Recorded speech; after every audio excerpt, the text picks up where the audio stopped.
And Ben asked, what sort of groups would you target? There are probably 6 groups of animals you would think of. You would think of puddlotes.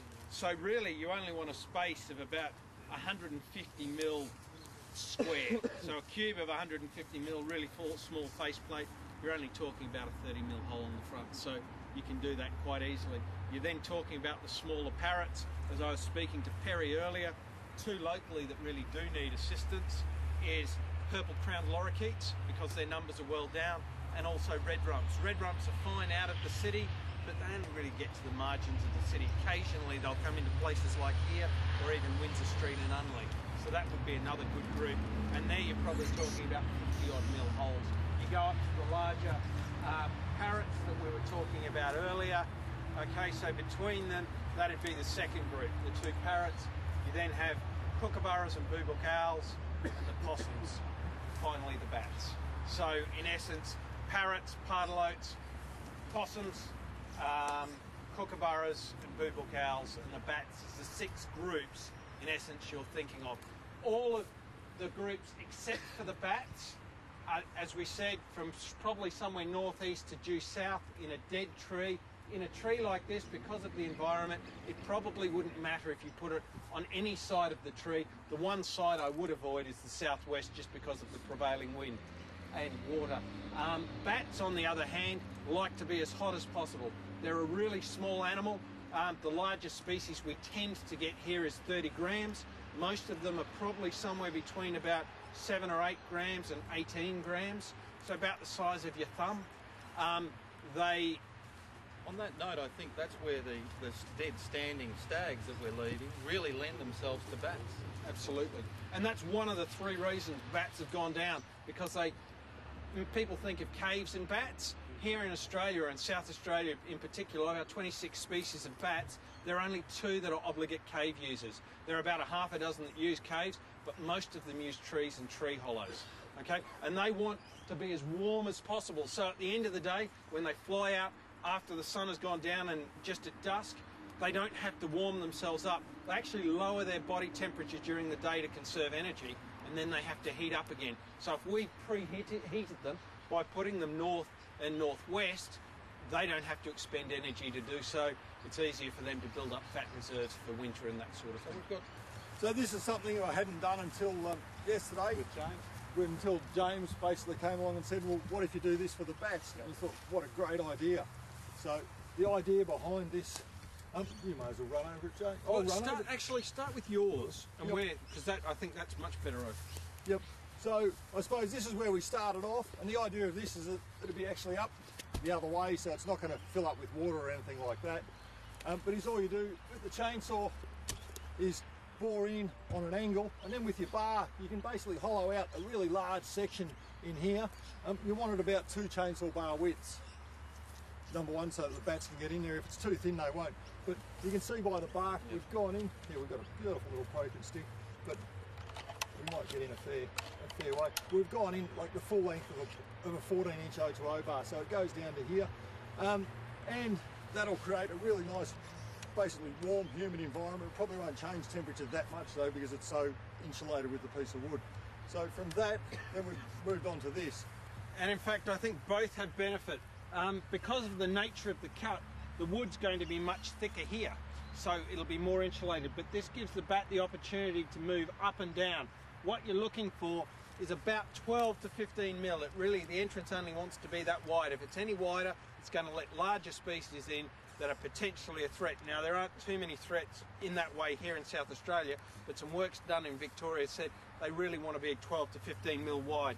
That might be a bit difficult depending on the equipment you have. One of the benefits of this is you've got an entrance. You can make that bottom entrance exactly the right width you want, and you'll just break these out as Paddy had done before, but they can both move up, down, depending on where they want to, and depending on where this is in the tree, different parts of this will be hot. So you can, and different parts will be cooler. It'll be partly ventilated, and they can move in and out, up and down, picking the perfect environment. It's a temperature control mechanism for them. Absolutely. And making sure, so in this case, if they want to be hotter, they'll move down the slot, and if they want to they can move up depending on the temperature as well. In the hollow. Absolutely. Getting a variety of environments for them within the hollow is what's important there. Yeah, and the other thing about bats, a male bat will use probably up to 20 roosting sites in a year.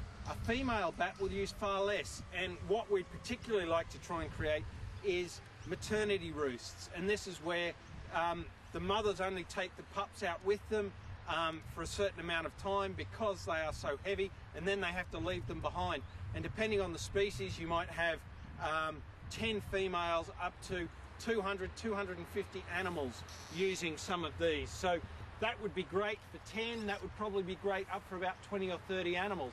But some of these, if you've got a really substantial tree, you could double or treble the size of that and really make an environment for much larger colonies of Wouldn't bats. be hard to do this with a 66 on a main trunk here, with a 3-4 foot bar, with a very small entrance hollow, and then just fanning it all the way out inside. So, yeah. So does the whole colony tend to like really stick together, or are they happy to spread themselves out over a certain area when they roost? As I said, the males will spread out.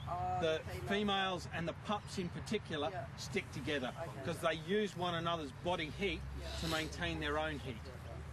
One of the other things about the location of these bat hollows is that they need space below them, clear space, Right. 3 metres or so of clear space, so that they can enter the hollow and fly out the hollow without anything in the way. So if we're talking about planting for extra habitat as Ben has done, one of the places to avoid is With that anything north underneath the bat hollow. So great ground cover, but quite rightly, as Kim just pointed out, you want a minimum of 3 metre flight path underneath for the bats to enter. Anyone for lunch? No, ideally not. Any questions? No? Nothing. Just one more. Just diversing the intent today by creating habitat. What happens to all these wonderful subdivisions where trees are being removed and there's limited space to create habitat? I mean, what can people do? What can homeowners do, or even local government officers, or to encourage habitat? Or is habitat going to? Are we going to encourage habitat in some of these new subdivisions? I think what we're trying to do here is give us more options than just tree removal when a tree, if and when a tree dies, or if we've got a live tree, to maximise its value as much as possible. So getting more bang for our buck on the ones that we've got. I give a talk, and that's the nub of part of the talk. If you have a balcony, you can attract wildlife. If you have a courtyard garden, you can attract wildlife. But in every case, the bigger it is and the more thoughtful you are, the more wildlife you can attract. The other thing is, Ben was talking quite rightly earlier about we tend to think in isolation. What do we do with that tree, or what do we do with that park? Getting people to look more broadly and saying, okay, what does this landscape have to offer? There's a creek over there, there's a park down there. That offers structure that I don't have. How can I add to that? So bring in some of that wildlife, but at the same time I'm enhancing, be it council property or whatever, by planting out and building. So assess the space you have the same as assess the tree you have, because all of it has value if we look at it in the right way. And the biggest issue is public perception. Changing mindset is what we need to be about. And I think by creating this sort of habitat for the larger species and changing that public perception, gee, I don't know how many semi-retired and retired people there are out there that are feeding beautiful rump steak to magpies. It's unbelievable, but they absolutely love it. But the figures, there have been 6 surveys across the country, and somewhere between 40 and 60% of the population are feeding wildlife in some way, supplementally feeding wildlife in some way, shape or form. And that's despite all of the authorities saying don't do it. People have a personal affinity with wildlife, and the third biggest reason is guilt. Because of the development and what we're taking away from them, they're saying, what can I give back? And they see, and this that may is be something one thing they that we can give say, back. well look, instead of removing your dead tree, this is something you can give back and maintain, and rather than pruning the tree up with perfect cuts, we can actually install some habitat hollows for you.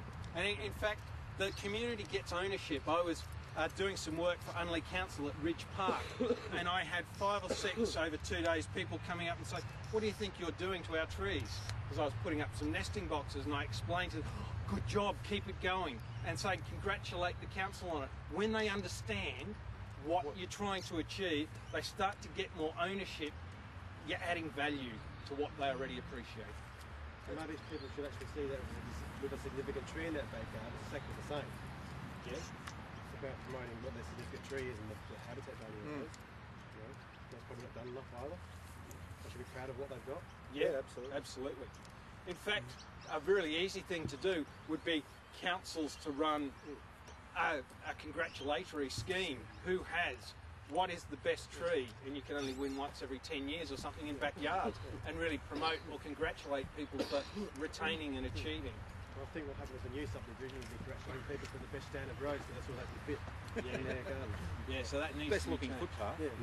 But definitely the more you do along these lines, or whether it's just leaving dead stubs behind or dead trees behind, it's definitely it will make a difference. If it's there, animals can use it. If it's not there, they just can't.